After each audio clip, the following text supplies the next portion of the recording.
And I felt like if we had the same sort of like soul in the character, which I thought was in the eyes, that the audience would just know that this guy's changed. You know, he's the same person, but he's changed. And I hope you guys tracked with it. But I also thought that we were going to make a patient film, that the audience would have time to catch up even if they fell behind.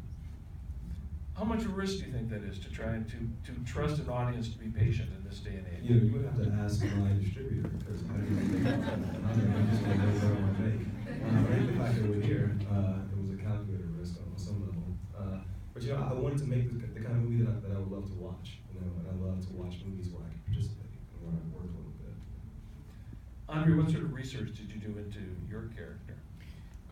Well, I had the benefit of Terrell McCraney, the playwright, is a very good friend of mine. I've done probably 8 or 10 of his plays over the course of the last 10 years. And most of his plays, all of his plays really are about Miami and are about this sort of place in Miami. So I feel like I had a bit of a cheat sheet because I understood, what the world was about. But in addition to that, I went down to Miami, a week or so early and spent some time just hanging around the Poky Beans, the projects, and just feeling the air and seeing how the people move and how the clothes they wear, how they sound.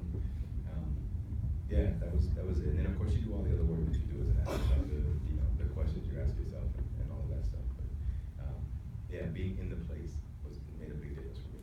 Did you get a chance to meet or see the other 2 Kevins? Well, No. So I wanted to, we all wanted to, But he did not. because somebody wouldn't let us. And what was your thinking on that? Like I said, I think the character becomes a different person. So I cast different people to play the same person. But I wanted you to know that there was a change. I didn't want these guys to mimic one another or to rehearse together. I didn't want Travante to try to incorporate the way Ashton shoulders suit. The world is different on Ashton shoulders than they are on Travante shoulders. So I didn't allow the Kevins or the Sharones to meet, because I cast them for who they were, not for the person they were before. This is a film with a lot of ellipses, that there are things left out and pieces of the story that you're sort of left to fill in for yourself, and they don't go the way that the Hollywood version of this would go. That there's not the uplift at the points that you expected to. How hard was that to sort of stay away from that? It wasn't. Everybody involved in the project, I think, was fully on board.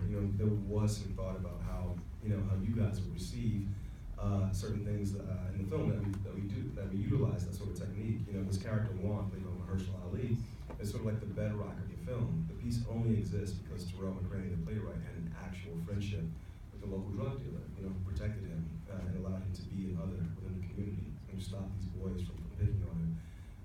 But I think Juan is a drug dealer. There's a shelf life on that occupation. And I think in our community, where Terrell and I grew up, there are these men who may do things illicitly, but they take somebody under their wings, and then at a moment's notice, they're snatched up.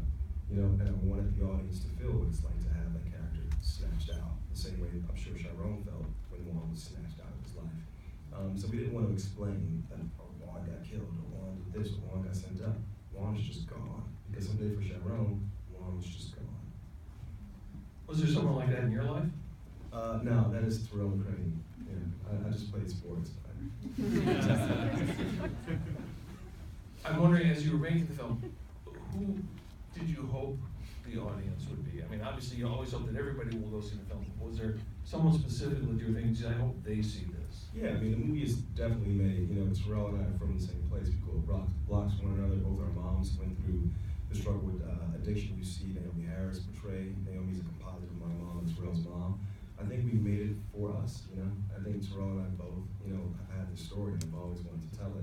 And I think it's made for an audience too, but it's meant to be shared with everyone, And I think my experience has been to tell you right with this film, Toronto and London, people see themselves in these characters, even though the audiences we've shown it to before tonight look nothing like the people that you find in this film.